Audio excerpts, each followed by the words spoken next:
Good morning. Welcome back to Venture Daily. On today's show, Jeff Bezos tries to cozy up to President Trump after Elon split from the president. Reddit is racing to preserve the authenticity of its human-generated content by fighting AI-generated posts and enforcing human verification. And the Federal Housing Finance Agency is taking steps to recognize crypto as an eligible asset for federal mortgage holdings. I'm Jackson Fordyce. It's Friday, June 27th. Let's get you smarter before your first meeting.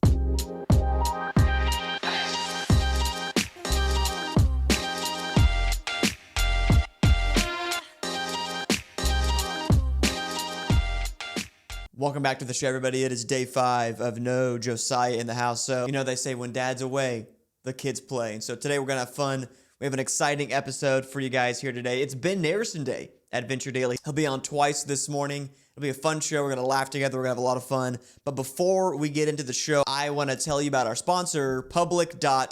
If you take investing seriously, you need to know about Public.com. That's where you can invest in everything: stocks, options, bonds, crypto. You can even earn some of the highest yields in the industry, like the 7% or higher yield. You can lock in with a bond account. Public is a FINRA-registered SIP signature platform that takes your investments as seriously as you do. Fund your account in 5 minutes or less at Public.com/venture. That's our link. And get up to $10,000 when you transfer your old portfolio. Paid for by Public Investing. Full disclosures in the podcast description. So please click on our link in the description. It is public.com/venture.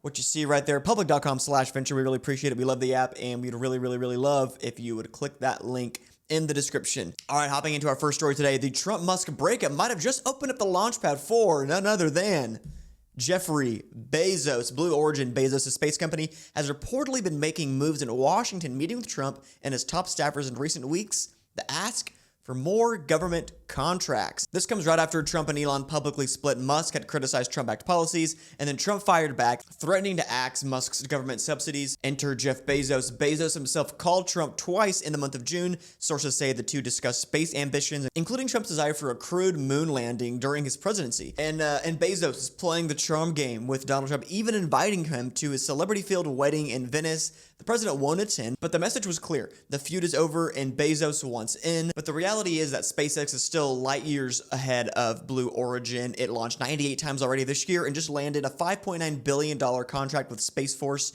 Blue Origin, 7 launches worth $2.4 billion.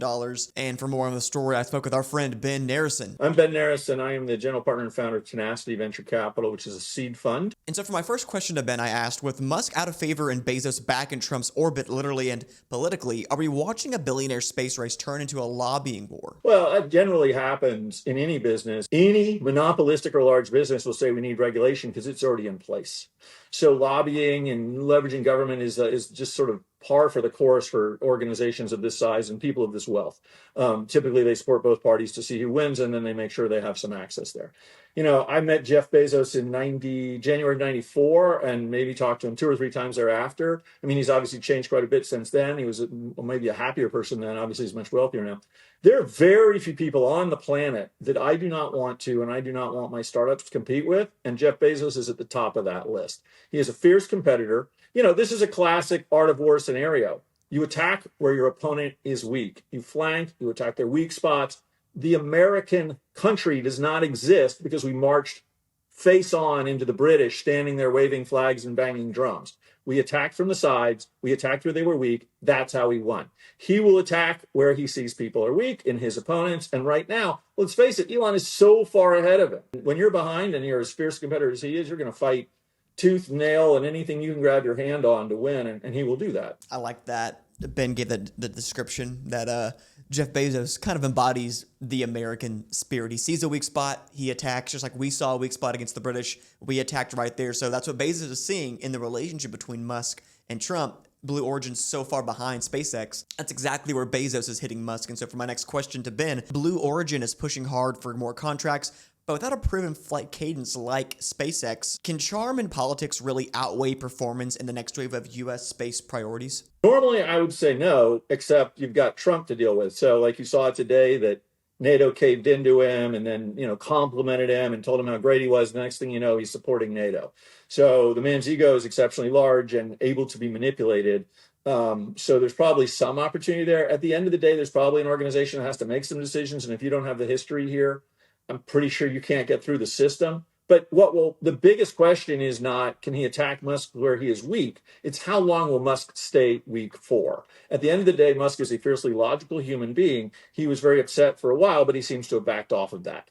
Donald Trump isn't as far as I can tell, particularly loyal person, but it's not that he got a lot of money from Musk last time. It's that he could probably have a shot at getting more in the future, and that there's value to him in being able to continue to leverage Musk. And so I suspect they will kiss and make up. Things will go forward. Musk will be back in the good graces. And, Bezos will do what he can during that moment of weakness, but he might grab inches. He's not grabbing miles, and I doubt he's grabbing here to Mars. Wow, so Ben called it that. Bezos will make some progress with Blue Origin during this moment where Musk and Trump really aren't on speaking terms, but eventually it'll be Musk winning in the long game, mainly because Trump can use that relationship to further his agenda. And then speaking of the Trump agenda when it comes to space specifically, I asked Ben with my last question, if Trump makes a moon mission or a Mars push a top priority, who's in pole position? Musk with the tech or Bezos with the new access? I think it's still going to be Musk. Look, it's just at that point, there was an interesting moment where you remember when they were calling the tariffs the taco trade, Trump always caves,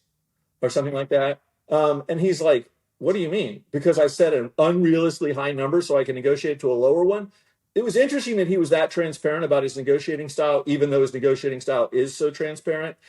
So whether it's him anchoring on one side and then pushing to get his real number, which might have just been the 10% tariffs, or him just looking for a payoff, so I suspect that the only way Bezos can outdo Musk is coming up with more cash in different forms. Now, what those forms would be, legitimate or illegitimate, I do not know. But it'd be a little hard for me to believe that he can outdo Musk because they've both got enormous war chests. And Musk has his own and his companies behind him.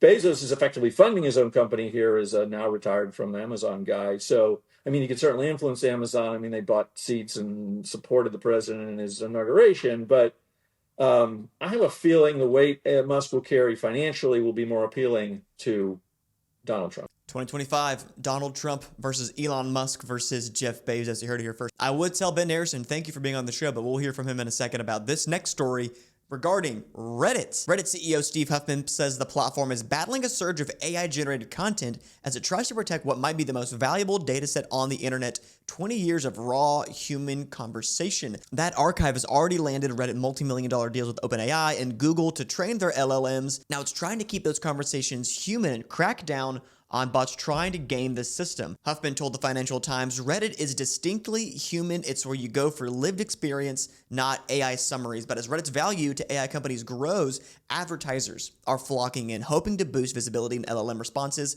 Some brands are even setting up Reddit accounts to get their content indexed by bots. Huffman's warning, try to manipulate Reddit with fake or AI posts and you're out. And who better to bring back on the show than the guy that we just talked to a minute ago, Ben Narasin. I asked him, can Reddit preserve its identity as the last human corner of the internet, or is it already slipping away? The way I look at it, almost all of Reddit's market cap comes from training LLMs. They have two, or at least they had two before, maybe they have more now, like $65 million a year contracts to train LLMs on what I would call the world's largest garbage dump of data.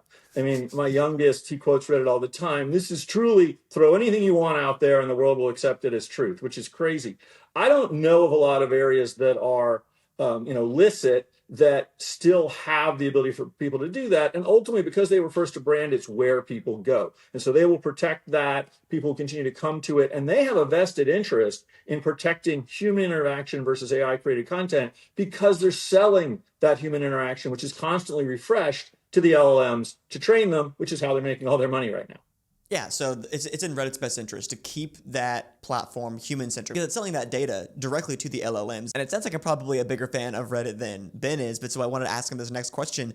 With Google and OpenAI paying top dollar, how long until Reddit's community-first model bends under the weight of corporate interest and LLM demand? I don't think it does. The thing is, I took a group of CEOs of top companies over to meet one of my founders that has a long history in AI, and they were like, well, we'd never want to provide our data to these LLMs. We don't want our competitors knowing what our customer list is. And I was like, that's not how this works. You are licensing data to train an engine. Imagine you're the smartest math professor in the world, or Forrest Basket, who I worked with, who was a high-level math professor at Stanford. When you teach students, they don't steal your knowledge and go out into the world. They learn from you, become stronger, and then apply that. So I think the reason the relationships will remain long-standing and the reason Reddit will fight very hard to keep it human-centric is humans will change and provide new content constantly, and the LLMs will need to learn from that. And the only place they've already eaten the whole internet. Now they need to eat all of human experience, conversation, content. We have a company called ScalePost, which puts content up for licensing for everybody from like a Time magazine to Harvard Business Review. And they're now doing audio and video content to help train LLM. So I think they'll be just fine for a long time. Maybe there'll be a modest revolt, as there has been in the past for people like Facebook, where people say, oh, it's my content, it's my data, you need to pay me. But that stuff never lasts. People make a little flash in the pan, and then they stop complaining and keep using the service. Yeah, I like that Ben phrased that. As a professor, when you teach your students information, they're not going to go steal that. What they're going to do is they're going to learn to apply it into their daily life in the same way. LLMs need Reddit to learn more about human conversation and how people are changing the way that they think about certain ideas. So I think Ben's spot on with that assessment. And my last question, I asked him, what's the long game for Reddit here? Is it a platform where humans will still curate the internet's most trusted advice, or just another forum optimized for bot performance and brand ROI? Well, I mean, I would push back a little bit on trusted advice. I'm not sure I trust anything more on Reddit than I trust anything on TikTok. But I think they will continue in the model they have because they're economically motivated to do so. I think their consumers will use them the way they have because they seem to enjoy using it. I am a very infrequent user of Reddit. My kids are very active users of Reddit. It is a generational thing. And so if I look to the New York Times and the Wall Street Journal for news and then look on X for tweets, yeah, that's my way of doing things. But other people, younger people particularly, like to look on Reddit and see what people are saying. Whether it's trusted data or not, just because some bozo tells you the world is flat doesn't make the world flat. And thank you to Ben Narasin for being on the show today.